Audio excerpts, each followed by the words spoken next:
নাম আসনা দলে মই নিউটেক ইনষ্টিটিউট অফ নৰ্থ ইষ্টৰ পৰা আহিছোঁ তো আমাৰ ইয়াতে আজি ৰিজনেল ছায়েন্স চেণ্টাৰত যোনটো 5দিনীয়া 3D প্ৰিণ্টিং ৱৰ্কশ্বপটো হ'ল তো 3D প্ৰিণ্টিং আজিকালি বহুত বস্তুত কামত আহে যেনেকৈ আজিকালি আপুনি যদি বাহিৰৰ দেশত চায় বাহিৰৰ দেশত আজিকালি 3D প্ৰিণ্টিং দি ঘৰো বনায় আৰু বহুতকেইটা বস্তু যোনবিলাক আমি বস্তু কিনো দোকানত সেইবোৰ মষ্টলি ষ্ট্ৰাকচাৰ্ছবিলাক সেইবোৰ চব আজিকালি 3D প্ৰিণ্টিং কৰা হয় 3D প্ৰিণ্টিংটো আমাৰ ইয়াতে 5দিন ৱৰ্কশ্বপত ষ্টুডেণ্টছবিলাকে মানে কেনেকৈ ডিজাইন কৰে আৰু কেনেকৈ প্ৰিণ্টিংটো হয় সেইকেইটা চব শিকিছে ধন্যবাদ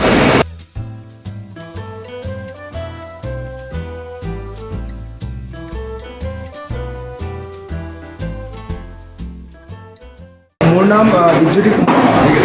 মই নিজকে এজ এ এডুকেটৰ প্ৰমোট কৰোঁ মেকাৰ এডুকেটৰ আমাৰ অৰ্গেনাইজেশ্যন স্পাৰ্কবি মই এজ এ ফাউণ্ডাৰ মেম্বাৰ হয় আমাৰ মেইন উদ্দেশ্য হ'ল ষ্টুডেণ্টছবোৰক থ্ৰু মেকিং এডুকেশ্যন সিহঁতক স্কিল ডেভেলপ কৰোঁ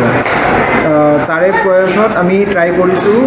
এই ছামাৰ হবি কেম্প যোনটো ছায়েন্স চেণ্টাৰত হৈ আছে ৰিজনেল ছায়েন্স চেণ্টাৰত তাতে আমি এটা ছেশ্যন কৰাই আছোঁ সেইটো হ'ল ফান উইথ ইলেক্ট্ৰনিক্স য'ত আমি ল'ৰা ছোৱালীক ইলেক্ট্ৰনিক কম্পনেণ্টছবোৰ ইউজ কৰি পেলাই সিহঁতক চেঞ্চাৰ ডেভেলপ কৰা শিকাই আছোঁ চ' আইডিয়াটো হ'ল যে সৰু ল'ৰা ছোৱালীবোৰক বহুত আৰ্লি ষ্টেজৰ পৰাই আমি সিহঁতক ইলেক্ট্ৰনিক্সৰ আমি স্কিল এটা দিব পাৰোঁ যিহেতু অলৰেডি মেক্সিমাম বস্তু আমাৰ আপুনি যিখিনি দেখা পাওঁ আমি চব ইলেক্ট্ৰনিক্সে ঘূৰি আছে নাও আমি এটা টেকন'লজি ৱৰ্ল্ডত গৈ আছোঁ য'ত টেকন'লজি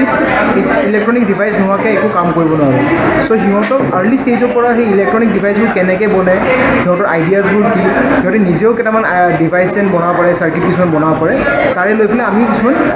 এই ৱৰ্কশ্বপটো কণ্ডাক্ট কৰি আছোঁ তো 5দিনীয়া ৱৰ্কশ্বপত সিহঁতে এৰাউণ্ড লাইক 4-5 ডিফাৰেণ্ট টাইপৰ চেঞ্চাৰ নিজে বনাব পাৰিব য'ত আপোনাৰ অট'মেটিক লাইটে হওক ট্ৰাইঞ্চাৰ কেনেকৈ কাম কৰে এটা ইনফ্ৰাৰেড LED কেনেকৈ কাম কৰে তেনেকৈ বেলেগ বেলেগ IC যেনেকৈ লজিক গেট কেনেকৈ কাম কৰে তাৰে উদ্দেশ্য তেনেকৈ বস্তু ইউজ কৰিব পাৰোঁ কিবা এটা বস্তু বনাবৰ কাৰণে সেইবোৰ বস্তু আমি সিহঁতক লৈ পেলাই প্ৰশিক্ষণ কৰাই আছোঁ আৰু এই ট্ৰেইনিং ছেশ্যনবোৰ আমি নাই কমেও একচুৱেলি ক্লাছ 2-3 অনৱাৰ্ডছৰ পৰা ষ্টাৰ্ট কৰোঁ depending on the interest of the student মানে কিছুমান ল'ৰা ছোৱালী এনেকুৱা থাকে নিজে বহুত উৎসুক চ' সেইবোৰ ল'ৰা ছোৱালীক আমি বহুত আৰ্লি ষ্টেজৰ পৰাই দিব পাৰোঁ কিন্তু আমি জেনেৰেলি যদি আপুনি চাব যাওঁ এনে ক্লাছৰুমত আমি ক্লাছ 5-6ৰ পৰা দিওঁ কিন্তু যদি কোনোবা ল'ৰা ছোৱালী এনেকুৱা থাকে যে যোনে তাৰ অলৰেডি বহুত ইণ্টাৰেষ্ট থাকে সেইবোৰ ল'ৰা ছোৱালী ইণ্টাৰেষ্ট যদি অলৰেডি আছে তো আমি এজ ল' এজ ক্লাছ 2-3 পৰা আমি এইবোৰ ছেশ্যনছ আমি কৰাব পাৰোঁ যিহেতু তেখেতৰ নিজৰ ইণ্টাৰেষ্ট থাকে আৰু যেতিয়া আমাৰ যিকোনো ছাবজেক্ট এটাৰ পৰা ইণ্টাৰেষ্ট থাকে আমাক কেতিয়াও একো ষ্টেণ্ডাৰ্ড বা একো এলিজিবিলিটি নালাগে সেইটো আমি অট'মেটিক শিকিব আমাৰ ইচ্ছা এটা থাকে সেইটো কাৰণে আমি বহুত আৰ্লি ষ্টেজৰ পৰা আমাৰ শিকাৰ সুবিধা হয় ইলেক্ট্ৰনিক্স এইবোৰ এক্টিভিটিত আমি ইণ্টাৰেষ্ট সদায় ল'ৰা ছোৱালীখিনি ভালেই পাওঁ কাৰণ বহুত ইণ্টাৰেষ্ট থাকে আৰু আপোনাৰ যেতিয়া বস্তু এটা অট'মেটিকলি কাম কৰে নিজে নিজে বস্তু এটা হয় সেইটো আমাৰ ইণ্টাৰেষ্ট কিউৰিয়চিটি আৰু ডেভেলপ কৰি দিয়ে চ' ল'ৰা ছোৱালীখিনি খুবেই আনন্দ পাইছে মানে লাইক দে আৰ হেভিং ফান বহুত ফান এক্টিভিটি আমি কৰাই আছোঁ লগতে আই এম ভেৰি ছেটিছফাইড যে ল'ৰা ছোৱালী বহুত ইণ্টাৰেষ্ট দি পেলাই কৰি আছে চ' সেইটো আমাৰ বহুত ভাল লাগি আছে যে ল'ৰা ছোৱালী নিজে মানে এতিয়া আমাৰ ছেশ্যনটো এৰাউণ্ড 2.5 আৱাৰ আছিলে বাট অলৰেডি আমি 3 আৱাৰ্ছ ক্ৰছ কৰিলোঁ আৰু ল'ৰা ছোৱালী উইদাউট এনি কমপ্লেইন বহি থাকিব পাৰে নৰ্মেলি আমি যেতিয়া দেখোঁ যে ল'ৰা ছোৱালী ক্লাছৰুম এটাত হাফ এন আৱাৰ 40 মিনিটছৰ মানে সুস্থিৰ মতে বহি থাকিব নোৱাৰে তাতে ল'ৰা ছোৱালীবোৰে ইমান ডিফাৰেণ্ট এক্টিভিটিজ 3 আৱাৰ্ছ কণ্টিনিউৱাছ ষ্ট্ৰেছত বহি পেলাই কৰিব পাৰে ডেট শ্ব'জ সেইটো অট'মেটিকলি ইণ্ডিকেট কৰে যে ল'ৰা ছোৱালী কিমান এক্টিভিটিজবোৰ এনজয় কৰি পেলাই বা কৰি ভাল পায় তাৰ লগতে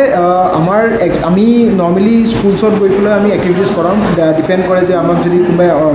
মাতে ইনভাইট কৰে আমি তেনেকৈও আমি এক্টিভিটিজ ৱৰ্কশ্বপ কণ্ডাক্ট কৰোঁ তাৰ লগতে আমি বেটছ ৱাইজ কিছুমান ৱৰ্কশ্বপছ কণ্ডাক্ট কৰোঁ সেইটো আমাৰ চেণ্টাৰ গুৱাহাটীতে আছে যদি আমাৰ ফোন নম্বৰ 7664050707 তাতে কণ্টেক্ট কৰি পেলাইও আমাৰ লগত ছেশ্যন যদি কিবা তেনেকুৱা থাকে গ্ৰুপ অফ ছেশ্যনছ তেনেকুৱা আমি প্লেন কৰিব পাৰোঁ বাকী আমাৰ ফেচবুকত এটা পেজ আছে স্পাৰ্কবি বুলি বিচাৰিলে পাব বা ইনষ্টাগ্ৰামত স্পাৰ্কবি ফাউণ্ডেশ্যন বুলি পাব চ' তাতে আমাৰ লগত কণ্টেক্ট কৰিব পাৰে